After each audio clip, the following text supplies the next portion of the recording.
into some of the new main elements of the management verifications. So, as I said, risk-based and proportionate. So now the regulation provides specifically that management verifications shall be risk-based and proportionate to the risks identified. There has to be an appropriate balance. A first element, which is very important and which I'd like to share with you, is that the managing authority itself is fully responsible for preparing a risk assessment ex ante and in writing. That means that, first of all, there needs to be a good discussion and reflection on what the approach should be. It should be written down. And what we strongly recommend is to consult with the audit authority. What is important to understand, it is not up to the audit authority to design nor to validate the methodology. Audit authorities won't do that because it would be a conflict of interest if they would approve and validate something that at a later stage they will need to assess or verify. So by no means the AA has any responsibility rather than providing constructive advice or suggestions. And I think that is the key element. The key element is consultation, communication with the AA, and draw from the vast experience audit authorities have with all the elements of verifications, testing methods, documentation methods, using checklists, all that sort of, all these types of features. It would be very useful to liaise with the AA on that. Also on sampling, it's an element that many of you have already raised in prior questions. I'll get back to sampling later on, but this is obviously an element where also advice and support from the AA would be very welcome. Next, the methodology needs to be written down. So there needs to be a clear understanding of how, when, what type of verifications are carried out, what are what is the risk philosophy, what are the risk factors at the various levels, at the levels of operation, projects, but also at the level of beneficiaries. We'll look into those elements a little bit more in detail, but the reflection paper provides a lot of detailed information on the various types of risk factors at the level of operations, at the level of beneficiary, and there are also quite some examples in the paper. Another important element to be taken into account is the coverage. It is possible to set upfront a certain minimum coverage for expenditure or operations to be checked, or to adopt risk scores, thresholds. I was recently involved in a conference where I think it was the Croatian management authorities who had developed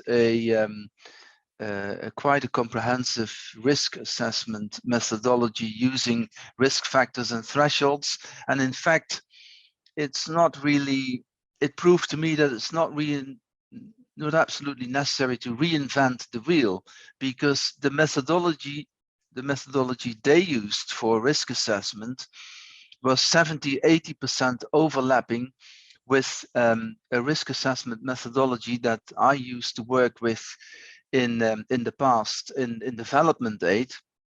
And essentially it is a sort of risk scoring method whereby you attribute risks at operational level, project level, beneficiary level, and there is a set methodology. They also use this established methodology to attribute risk scores, which allows you to have a kind of a risk priority order for the population of projects or payment claims that you're looking at, and then focus, let's say, on the first 100 with the highest factors.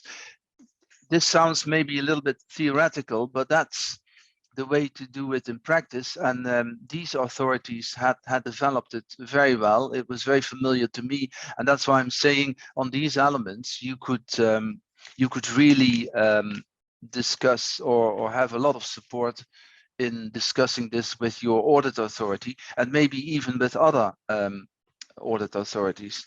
So that's already quite a lot about risk assessment. Let's move on to the next slide, please. Thank you. And talk a little bit more about the rationale for risk-based management verifications. The rationale is to focus on a selected number of operations or payment claims, and this means that unlike previously, often not all payment claims and not all operations necessarily have to be subject to management verifications. So in other words, a 100% verification is no longer required. In any case, it's not recommended.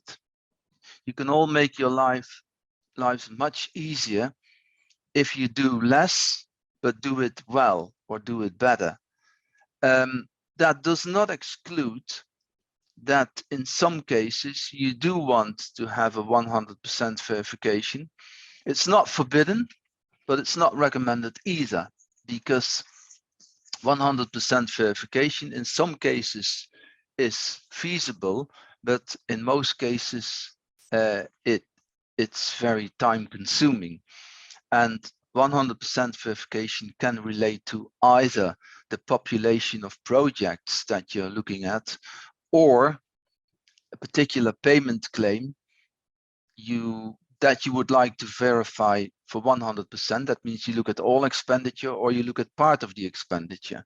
Now, the way how to do that, we'll go into a little bit more into details later on, but this is the issue, and this is something that fundamentally you would need to think about carefully when you design your risk assessment methodology, when you design and agree the basic assumptions of what to cover, what not to cover, taking into account the specific aspects of your program, of your country, of the profile of the operations, the nature, the profile of the beneficiary, sorry, the nature of the operations, and also the resources and the skills that are available to you. So these are all very fundamental factors that must be addressed and in the basic approach. As I said, the timing of management verification is very important, but in any case, it needs to be done before the accounts are submitted to the Commission.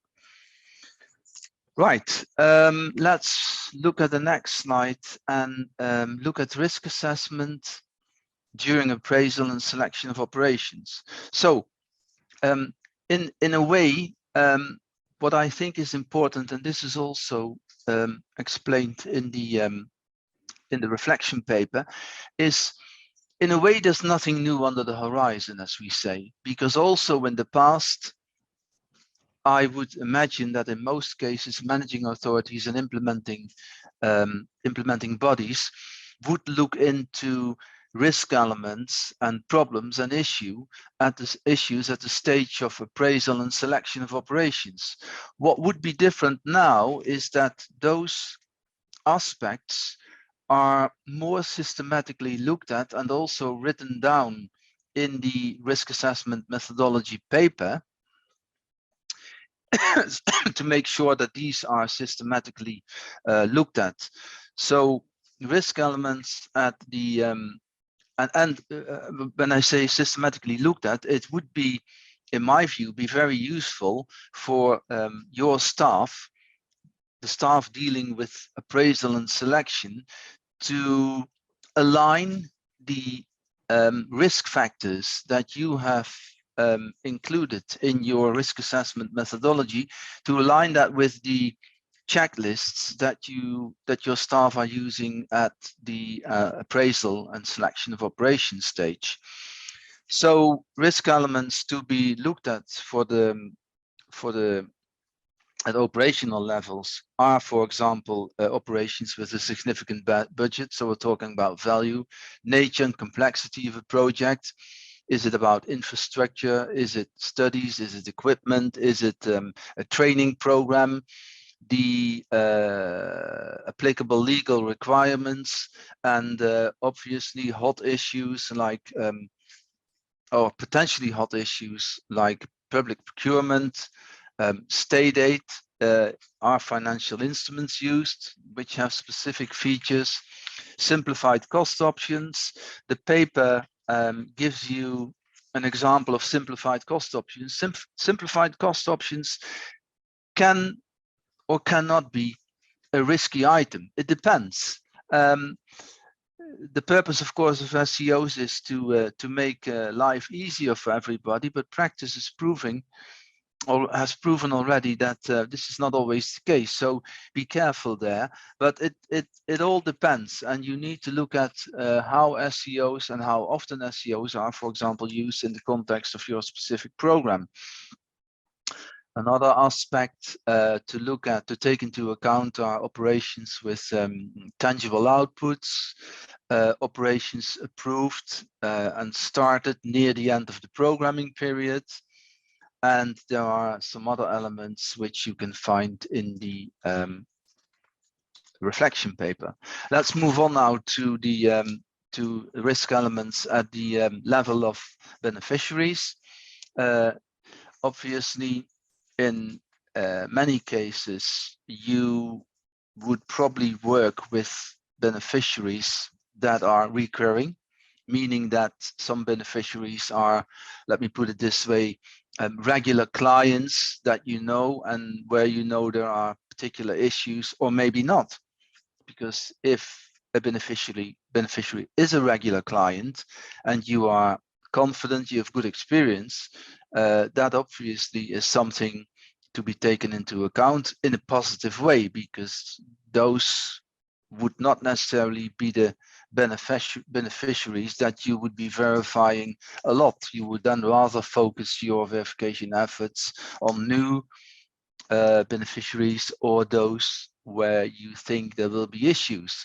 Other elements to be looked at are levels of potential conflicts of interest. Risks of potential conflicts of interest, the number of projects implemented by the same beneficiary, project partners, beneficiaries' capacity. As I said, if you know somebody who's working well, then you will obviously attribute a lower risk factor to that beneficiary as compared to one where you think where you know there have been quite a lot of issues in the past. Some people, some beneficiaries are very good on the technical side, but very bad on the administrative side, and sometimes it's the other way around. These are all issues that you know or should know about based on your experience, and these are the things really that determine the risk profile for that particular beneficiary or an operation. All right, let's have a look at the administrative verifications. Administrative verifications in respect of payment claims.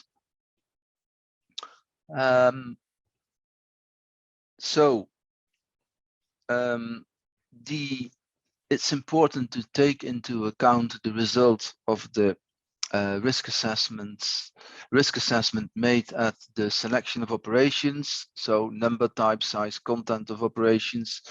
The verification your approach should allow you to sample or to select from your population of payment claims a number of payment claims to be verified, ideally not all claims. As I said, the whole idea is to rationalize the approach, to make your life easier, and to focus on less than 100% verification. What is important is to take into account the financial implementation of the operations. It means that you would need to have an idea of the timing of the submission of the payment claims. What is also important is that verifications of payment claims should be carried out within a reasonable time frame after a payment claim is submitted by the beneficiary. So normally the beneficiary should receive the amount due in full no later than 80 days from the date of submission. So these are all elements to be taken into account for your planning of the administrative verifications. In any case, as I said previously, the verifications must be carried out before submissions of the accounts. So let's have a further look at the risk elements to be considered for the selection of payment claims and also for the selection of expenditure items within payment claims. I refer to the reflection paper, which provides you many more elements and examples of issues and risks to be considered. But for the selection of payment claims, important elements are obviously, again, the risks at the selection of operation stage. But is it the first payment claim? Is it the second or another one? Are there issues in the payment claims relating to procurement, state aid, simplified cost options, other aspects? So ideally, and this is also what auditors do, is that you try to automate in your information systems, in your payment claims systems, if you could attribute certain flag elements like procurement, like state aid, in order for you to see directly in your database, okay, how many payment claims do we have with procurement issues? How many payment claims do we have with SCOs? How many payment claims do we have for a specific beneficiary? The more clear attributes you can automate in your database, the easier it becomes to find in your population those payment claims that you want to focus on. So it's important first to think about what are these elements, and then to automate and adapt your system. And again, I refer to my experience in development aid. We also had such a database.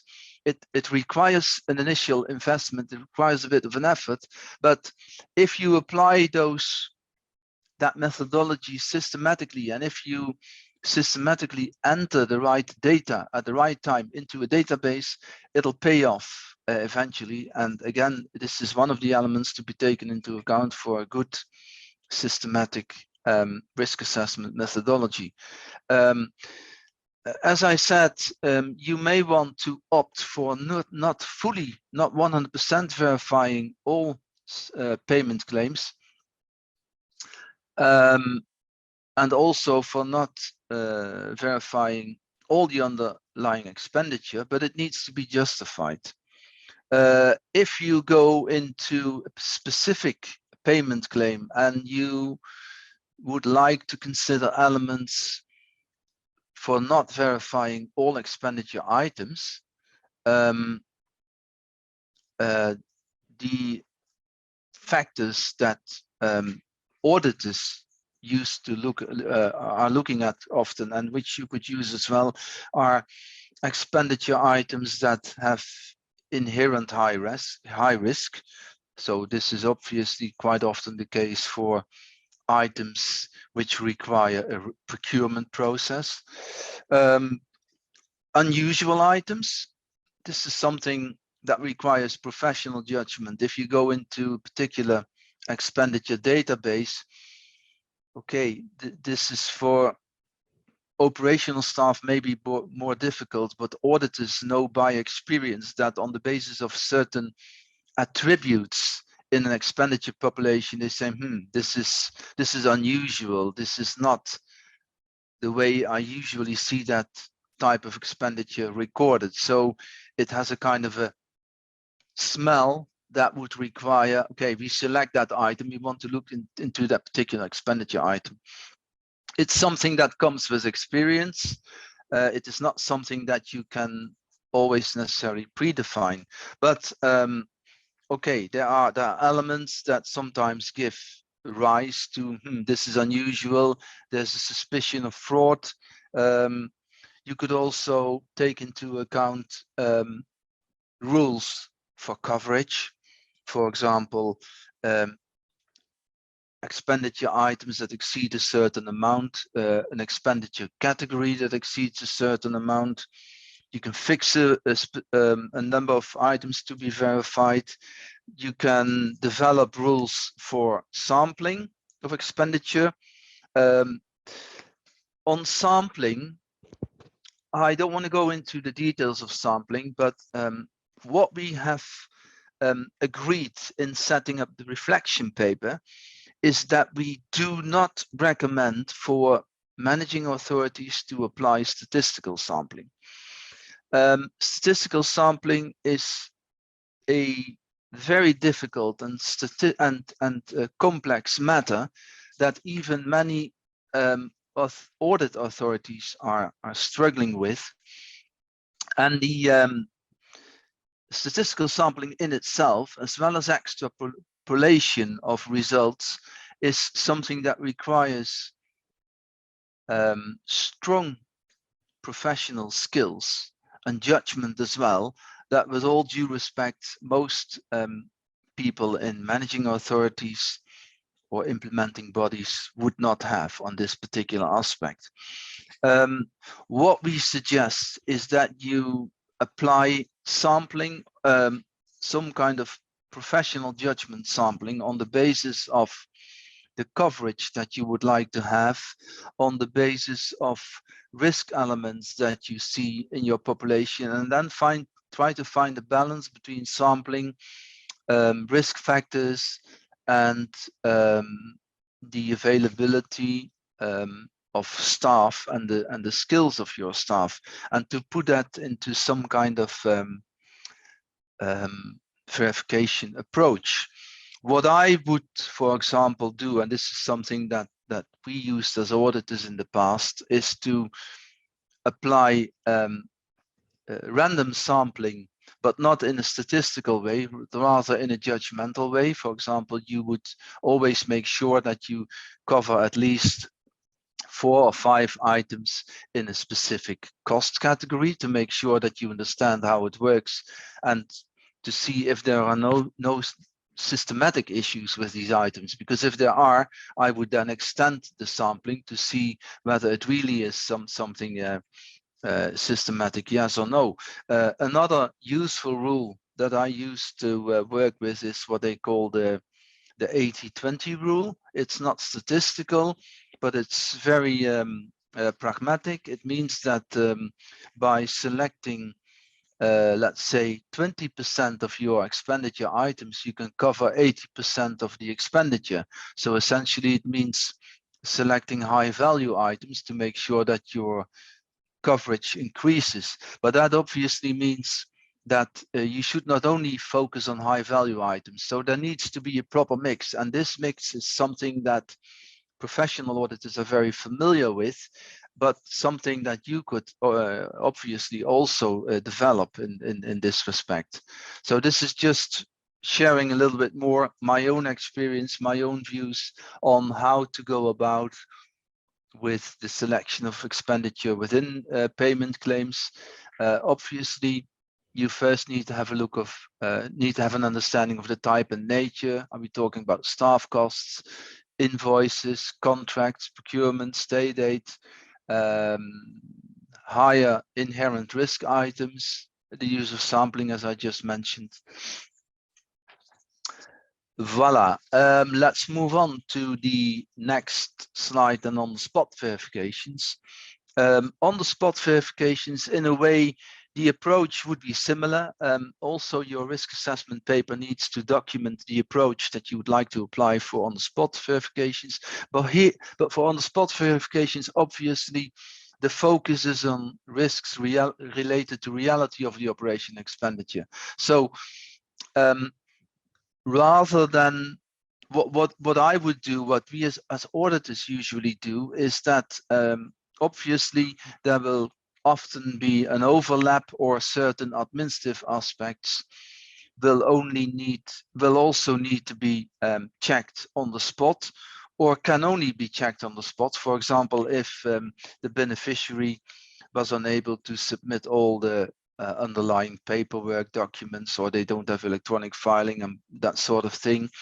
But the focus of on-the-spot verifications should be to focus on those elements that you would normally not be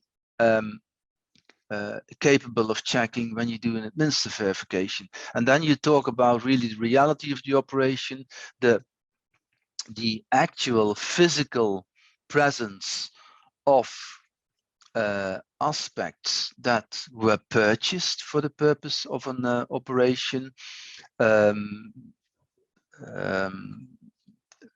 items, well, not items, but for example, if you talk about machinery, computers, infrastructure, that would require a physical inspection. And these are elements that obviously need to be looked at when you are on the spot.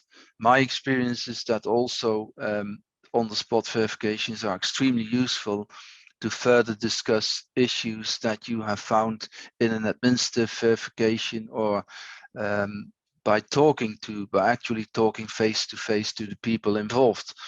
But essentially, the focus should be on physical aspects, the progress of the operation, respect of certain rules and conditions. For example, rules on publicity.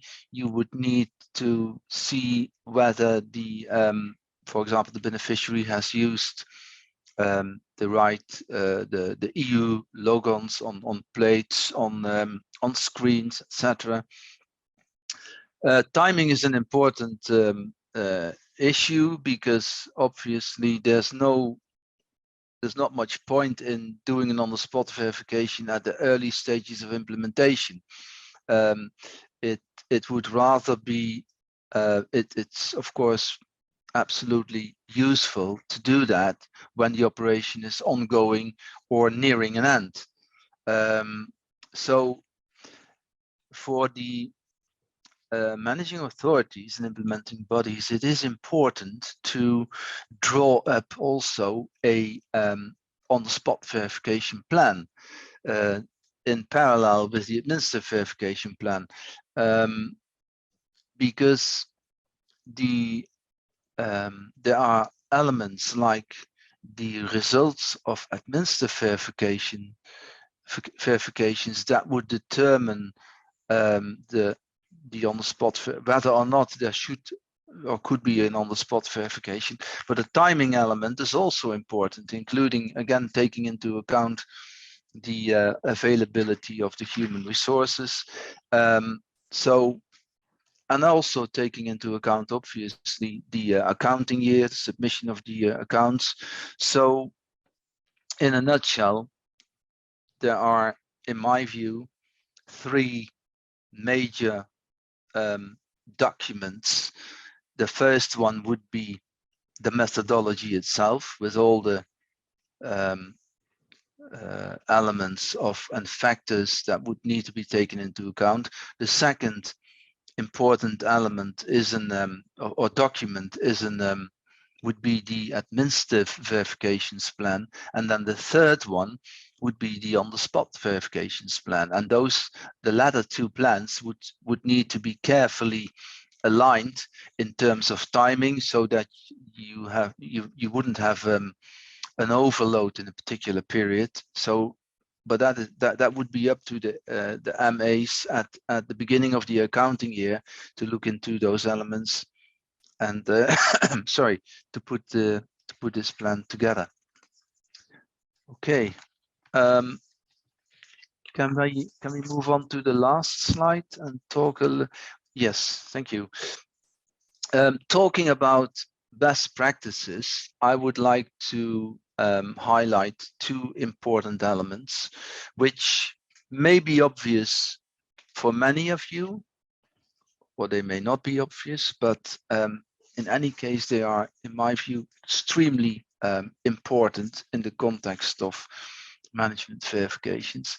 The first one is about ecohesion, and essentially this is about the way beneficiaries, but also partners, implementing bodies, and managing authorities have streamlined and developed their electronic information systems, because it should be clear that good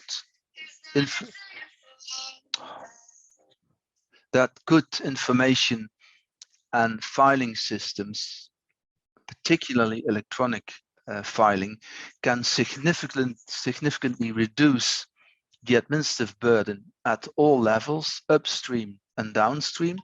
But that also has another extremely important effect, because it makes life of the auditors easier.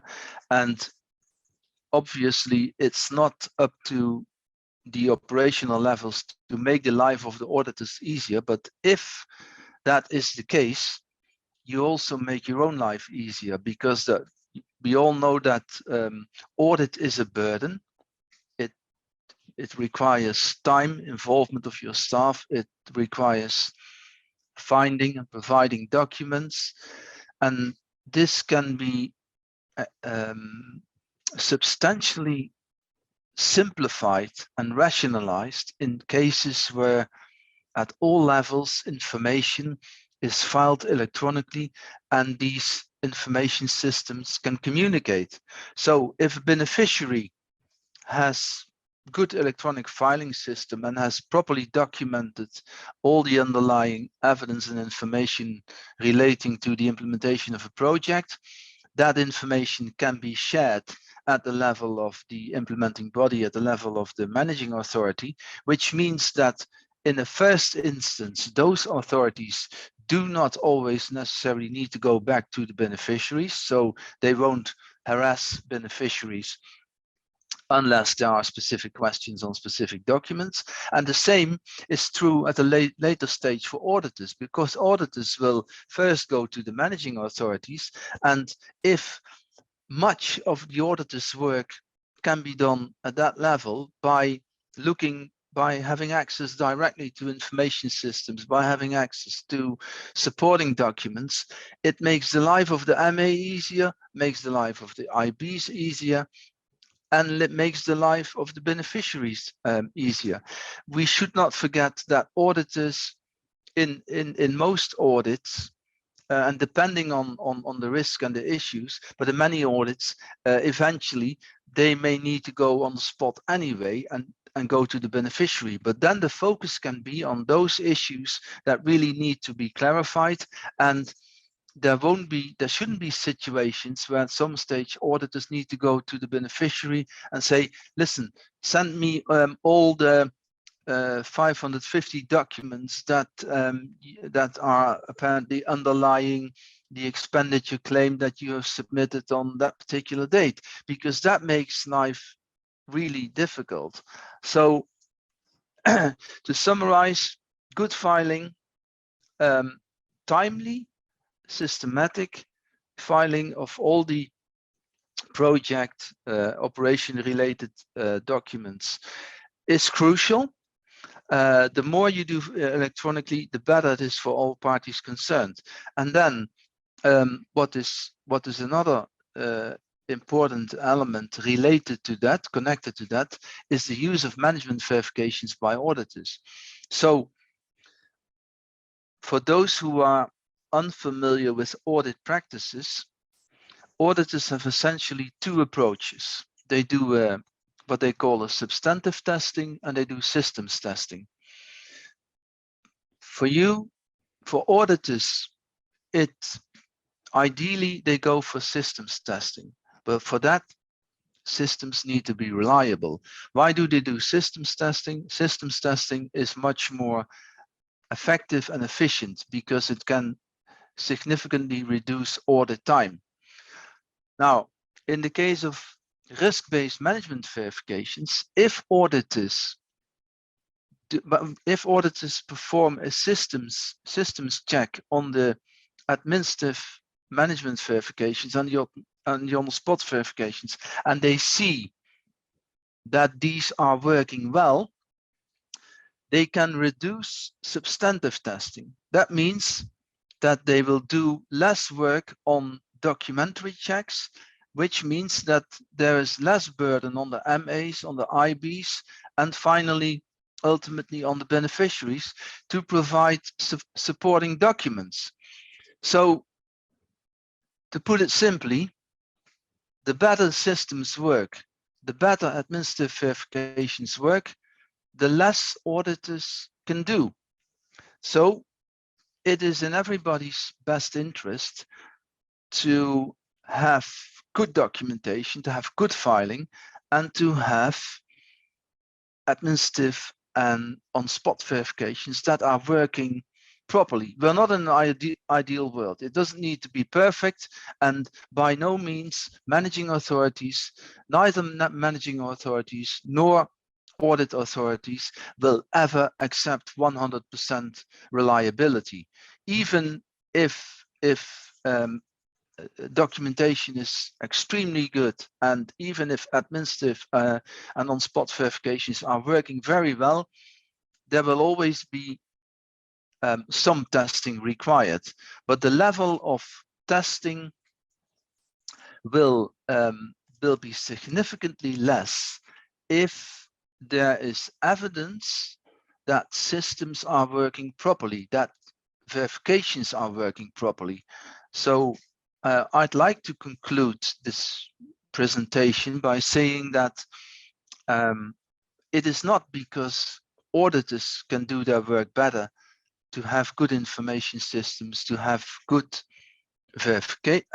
management verifications. It is in the interest at all levels, downstream, starting at the level of beneficiary, further upstream, partners, implementing bodies, managing authorities. At all these levels, actors can significantly benefit from proper and systematic filing, and ideally electronic filing.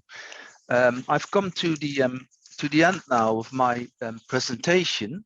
I'd like to thank you for your interest and patience, and if there are any questions, we can go ahead. I give the floor back to Aija and Julia. Thank you.